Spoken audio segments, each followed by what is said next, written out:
Bienvenidos a nuestra presentación, lo que todo esposo y esposa católica necesita entender acerca de los anticonceptivos, planificación familiar natural y la enseñanza de la Iglesia Católica.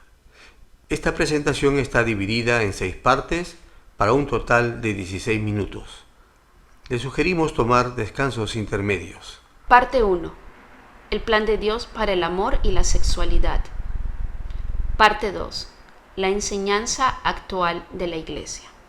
Parte 3. Explicaremos la efectividad y riesgos de los anticonceptivos hormonales y los métodos del conocimiento de la fertilidad. Parte 4.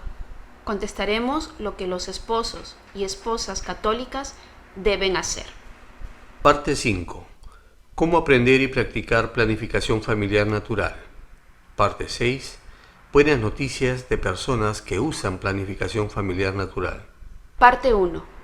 El plan de Dios para el amor y la sexualidad. En el principio, Dios hizo al hombre y después hizo a la mujer de la costilla del hombre. Dios dijo que el hombre dejaría a su madre y a su padre y sería una sola carne con su mujer.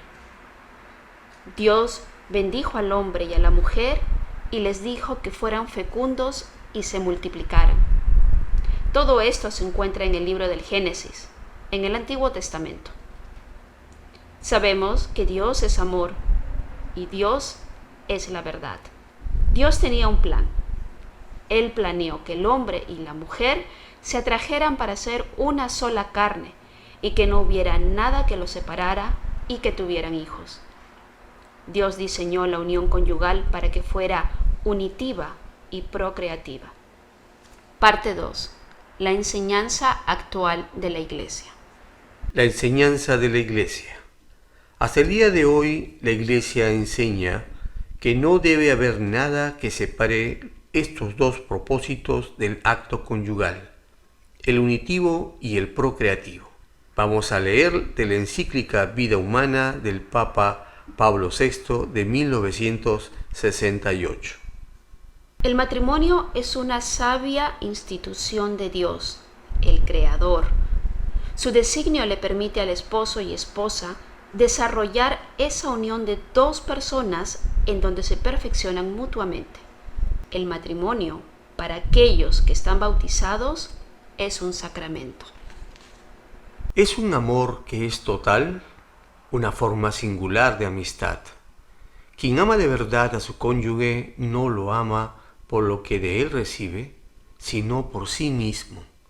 El amor conyugal es fiel y exclusivo hasta la muerte. El matrimonio y el amor conyugal están ordenados por su propia naturaleza a la procreación y educación de los hijos. En relación con las condiciones físicas, económicas, psicológicas y sociales, la paternidad es ejercida por aquellos que deciden tener más hijos y por aquellos que, por razones serias, deciden no tener más hijos por un tiempo determinado o indeterminado. La Iglesia, no obstante, enseña que todos y cada uno de los actos matrimoniales deben estar abiertos a la procreación de la vida humana. Si ambos aspectos esenciales, el unitivo y el procreativo, se preservan, el acto conyugal preserva su sentido de amor mutuo y verdadero y su ordenación a la altísima vocación del hombre a la paternidad. Cualquier acción realizada antes, en el momento o después del acto conyugal, específicamente destinada a prevenir la procreación como un medio o un fin, no está de acuerdo con el plan de Dios y es rechazado. Otro efecto que causa alarma es que el hombre que crece acostumbrado al uso de los métodos anticonceptivos puede olvidar la reverencia que se le debe a la mujer y, sin preocuparse de su equilibrio físico y emocional, llegase a considerarla como mero instrumento para la satisfacción de sus propios deseos, y no como su compañera, a quien debe rodear de cuidados y de afecto. Sin embargo, si existen serios motivos para espaciar los nacimientos, La Iglesia enseña que las personas casadas pueden tomar ventaja de los ciclos naturales y tener intimidad matrimonial durante estos tiempos que son infecundos, y así regular la natalidad sin ofender los principios morales que acabamos de explicar. Es por esto que la Iglesia Católica ha aprobado planificación familiar natural y no aprueba el uso de los anticonceptivos. La encíclica Vida Humana confirma el plan de Dios y reafirma lo que la Iglesia ha enseñado siempre. La enseñanza de la Iglesia en este aspecto permanece hasta el día de hoy y no cambiará en el futuro. La encíclica Vida Humana apela a los científicos, especialmente a los científicos católicos, a aclarar más profundamente las diversas condiciones favorables de una honesta regulación de la procreación humana. Ya hemos visto esto con el desarrollo del monitor hormonal para predecir y confirmar la ovulación. Parte 3. Efectividad y riesgo de los anticonceptivos hormonales y de los métodos de conocimiento de la fertilidad. Razones para usar planificación familiar natural basados en su efectividad y seguridad. En el año 2014, el Centro para el Control y la Prevención de Enfermedades, CDC, reportó la efectividad típica de los anticonceptivos hormonales y de los métodos del conocimiento de la fertilidad. El 14 de julio del 2021, la Administración de Alimentos y Medicamentos, FDA por sus siglas en inglés, emitió un reporte similar. El primer grupo de anticonceptivos son los esteroides sintéticos, implantes y dispositivos intrauterinos. Algunos pueden quedarse en el cuerpo de la mujer de 3 a 10 años. Estos son los más efectivos. Menos de una mujer en 200 se embarazará al usarlos en un año. Sin embargo, son extremadamente peligrosos. Enseguida se encuentran los métodos hormonales, las pastillas, inyecciones y parches. El Centro para el Control y la Prevención de Enfermedades, CDC, reporta que un porcentaje de 9 de 100 mujeres se embarazarán en un año de uso.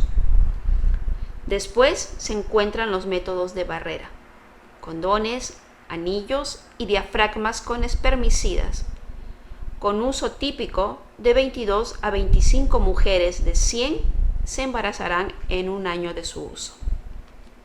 No podemos usar métodos del conocimiento de la fertilidad de la CDC porque la CDC reporta que los condones se usan en los días fértiles.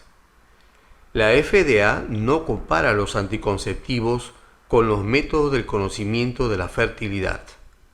Afortunadamente, la mayoría de los métodos de planificación familiar natural han mantenido sus propias estadísticas. Los métodos Billings, Marquette, sintotérmico, Creighton y otros son excelentes métodos del conocimiento de la fertilidad. Estos métodos tienen estudios sobre la efectividad del uso típico que va desde el 98 al 99%. Marquette está en el 99.5%. Con una buena enseñanza y uso, la planificación familiar natural resultará en menos de 2 embarazos por cada 100 mujeres. Además de la efectividad, es importante considerar los riesgos de los efectos secundarios de los métodos. Ni los métodos del conocimiento de la fertilidad, ni los métodos de barrera tienen algún efecto secundario, excepto las enfermedades de transmisión sexual si se tienen relaciones sexuales con una persona infectada. Sin embargo, los anticonceptivos hormonales tienen un alto riesgo de enfermedades. Nombraremos algunas: cáncer del seno, cáncer cervical, cáncer del hígado, enfermedad inflamatoria intestinal, esclerosis múltiple, fractura de huesos, depresión, trastornos emocionales y suicidios, aumento de peso graso, disfunciones sexuales femeninas, embolias, ataques al corazón y coágulos sanguíneos, aborto, explotación de la mujer, deterioro del matrimonio, aumento en los divorcios, consecuencias desastrosas en los hijos y mucho más. Ver el estudio reciente de Williams et al. En Linacre, el diario católico de la Asociación Médica Católica. Esto no significa que la mujer tendrá todas estas enfermedades, sino que tiene una probabilidad mayor de que las desarrolle. Tengan en cuenta que los anticonceptivos hormonales son esteroides sintéticos. Aunque algunos profesionales de la salud dudan en recetarlos a los atletas, sí los recetan para apagar el sistema reproductivo de la mujer en un periodo de 3 a 10 años. Los católicos deben considerar también lo siguiente: los anticonceptivos hormonales actúan como abortivos. Los anticonceptivos hormonales algunas veces previenen la ovulación y también pueden prevenir la movilidad del esperma. Cuando logran esto, actúan como anticonceptivos. Pero también causan abortos de los embriones cuando no previenen la ovulación, ya que adelgazan el endometrio del útero, lo cual previene la implantación. La FDA reporta que el dispositivo intrauterino y los anticonceptivos de emergencia impiden la implantación. Esto causa la muerte del embrión después de la fertilización y de la concepción. La CDC falla al no mencionar esta cuestión. Este hecho fue un problema para las compañías farmacéuticas, por lo que estas compañías apoyaron a los médicos y en 1965 el Colegio Americano de Obstetras y Ginecólogos, ACOG por sus siglas en inglés, cambió la definición de embarazo. Ellos definen que el embarazo comienza cuando el huevo fecundado se implanta en el útero. La definición de embarazo siempre había sido que el embarazo comienza en la fecundación, la unión del esperma con el óvulo, cuando hay un embrión con un DNA diferente que el de la madre y el padre. ACOG dice ahora que la anticoncepción es un proceso que no está determinado hasta que sucede la implantación. Este proceso puede tardar de 7 a 9 días después de la fecundación. Parte 4. Contestaremos lo que los esposos y esposas católicas deben hacer. Basado en lo anterior, ¿qué es lo que el matrimonio católico debe hacer? Hemos visto que los implantes hormonales y los dispositivos intrauterinos son más efectivos. Sin embargo, están en contra de las enseñanzas de la Iglesia. Además, ponen a la mujer y a la familia en un gran riesgo. El hombre católico no tiene otra opción más que decir a su amada esposa: te amo y no tengo ninguna justificación para ponerte en riesgo de serias enfermedades para que yo pueda disfrutar de las relaciones íntimas. No podemos usar anticonceptivos hormonales. La mujer católica debe estar preparada para decirle a su esposo: te amo y yo debo estar aquí para ti, nuestros presentes y futuros hijos.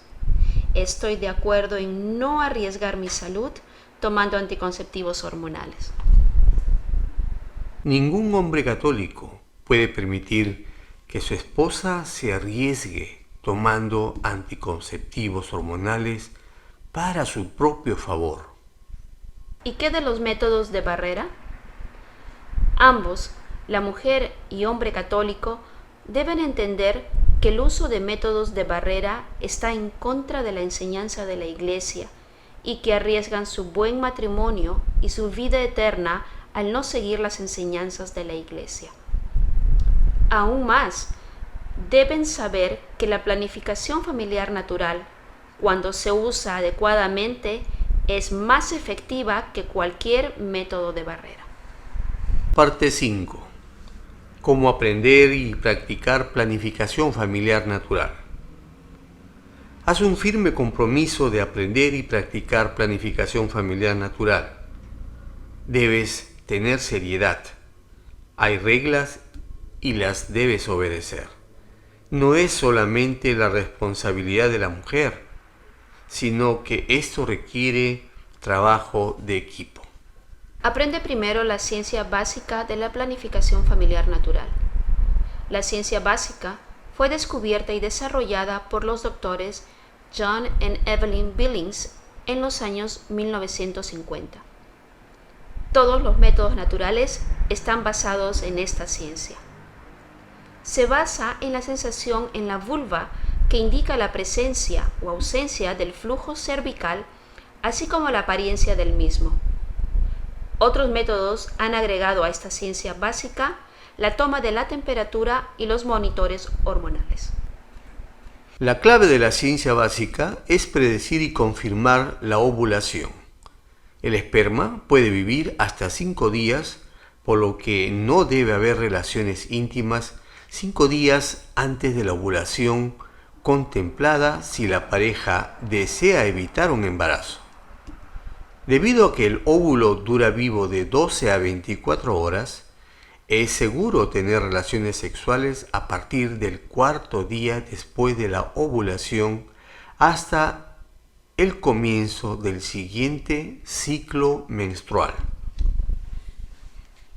Una mujer con ciclos regulares de 28 días estará potencialmente fértil de 3 a 4 días durante la menstruación, de 5 a 6 días antes de la ovulación y 3 días después de la ovulación, un promedio de 13 días cada 4 semanas, quedando 15 días infértiles, un promedio de 4 días por semana. Parte 6. Buenas noticias de personas que usan planificación familiar natural. Te dijimos que cerraríamos con buenas noticias. En marzo del 2017, el diario Frontier in Public Health reportó un estudio de 2.560 usuarios de planificación familiar natural. Habían estado usando el método sintotérmico. Esto no era un estudio católico. La mitad de ellos habían usado anticonceptivos previamente. La mayoría de los hombres y el 95% de las mujeres dijeron que el usar planificación familiar natural les había ayudado a conocer mejor su cuerpo. La gran mayoría de los hombres y mujeres señalaron que la planificación familiar natural les ayudó a mejorar su relación. 95% de los hombres y mujeres sintieron que los intereses de su pareja eran muy importantes o importantes. 70% sintió que les ayudó a hablar con su pareja sobre la sexualidad. 63% de los hombres y mujeres sintieron que su vida íntima mejoró. La mayoría estaban teniendo relaciones íntimas 4 veces o más por mes. 74% de ambos estaban satisfechos o muy satisfechos con la frecuencia de las relaciones íntimas. Aprender a trabajar juntos con la planificación familiar natural es el tema más importante que harán juntos en su matrimonio.